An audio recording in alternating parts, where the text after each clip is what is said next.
When my first child was born, I had never even heard of the term wake windows. But then by the time my third was born, I had already been a certified sleep consultant and it all made sense. Let's talk about what wake windows are and how you should use them. Hey guys, my name is Missy Yondo. I'm the owner of Slumber and Bloom. I'm a pediatric sleep consultant and a certified potty training coach. Please subscribe to this channel so you don't miss a video. So first things first, I do not want you stressed out about what wake windows are and how you need to use them. Because guess what? Like I said, my firstborn, we never even knew what wake windows were. I had never heard about it. He's 8 years old now and he still loves his sleep, and he has since he was 3 months old. So I don't want you to get carried away with over-calculating wake windows and just becoming obsessed with wake windows. So with that out of the way, I wanted to kind of define what wake windows are. So basically, a wake window is the amount of time that your child can be awake in between sleep periods without becoming overtired. So it's really important to be watching your baby's sleepy cues and knowing when they're getting tired so that we're not pushing them too far in their wake window, but also using these wake windows as a general starting point to know that maybe your child could be awake for 2 hours, maybe 2.5 hours, or somewhere in between, but every child is different, so it's really important to watch your child's cues for when they're actually tired and how long their unique wake window can be. When your child is overtired and you're not following wake windows at all and your child's day is just willy-nilly whatever you want to do, then your child is going to be overstimulated, overtired, and their body is going to be producing cortisol, which is the stress hormone, and that makes children way more difficult to get to sleep in the first place. A commonly asked question that I get is, where do we use wake windows? Do we just use them at home? Do we use them at daycare? How do we get daycare to adhere to these wake windows? And I have those answers for you as well. You should be using your child's appropriate wake windows everywhere. So whether you're at home, at grandma's house, at daycare, or wherever it may be, make sure that your childcare provider or family member is fully on board and understanding what wake windows are. So I've definitely had some struggles on many sides of the spectrum. I've seen parents who don't want to be glued to a structured day, and I've seen grandparents who just want to enjoy every minute possible with their grandchild, and I've also seen daycare centers who have a really hard time following parents' wishes when it comes to sleep schedules. So I have a PDF download in the description box down below for you to grab. It is a printable schedule chart for your child's caregivers. Now this is going to lay out what your child's wake windows are, what their routines are, because the routines are just as important, and also any other notes that your caregiver needs to know when taking care of your child. So grab that download in the description box. Now the next question you may be thinking, well, who are wake windows for?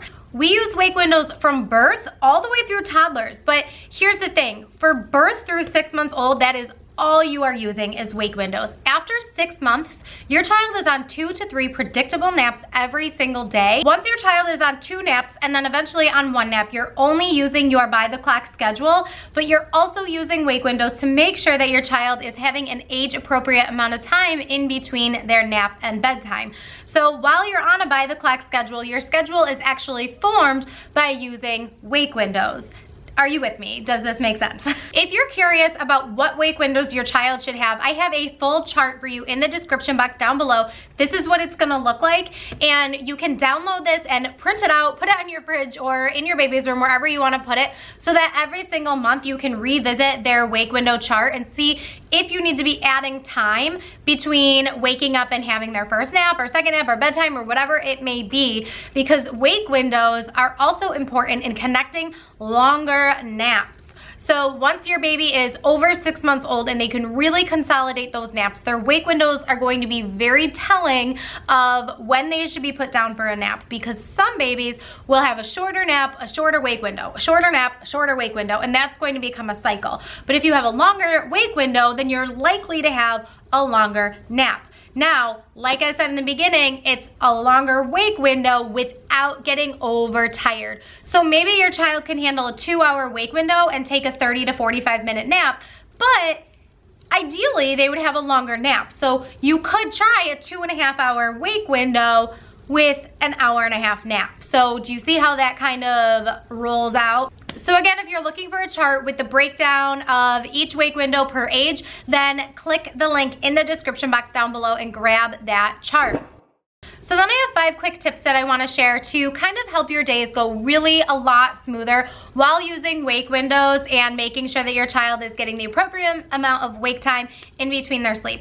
Tip number 1 is to watch your child's sleepy cues. So like I said, the wake windows are a range, okay? So at the beginning of the range, check and see if your child is sleepy. If they're giving you sleepy cues like looking away from stimulation, rubbing their eyes, yawning, their eyebrows are getting red, whatever your child's unique sleepy cues might be, keep an eye on those, and you will know that when they start showing those sleepy cues, you have about 10 minutes to get them into the nursery, change their diaper, and get that bedtime routine going and get them down to bed. You don't want your child overtired, so keep an eye on those sleepy cues and watch the ranges for their wake windows. Once you really get to know your child's wake windows and you're keeping track of their sleep and you're keeping track of their sleepy cues, then you're really gonna fall into a rhythm of knowing their exact wake window. And of course, as they get older, it's going to change, so make sure you're flexible. Tip number 2 is to make sure that you are getting outside for sunshine. Getting your child outside for fresh air and vitamin D is going to help them sleep better, and it's going to help them get a more restorative amount of sleep when it is time to go to sleep.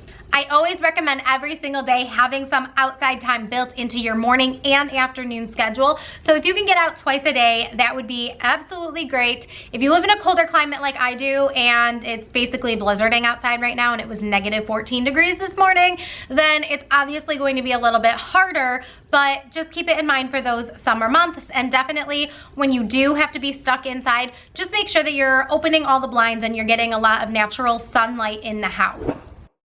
So kind of going hand in hand with getting the sunshine and going outside, tip number 3 is to make sure that your child is really active during their wake time. Make sure that if you have a really young newborn baby, that they're doing tummy time, that you're having face-to-face time with your baby, that you are talking to each other and singing and dancing and doing all the things during this awake time so that they're exerting their energy and building up sleep pressure so that they're actually tired enough to take a decent nap.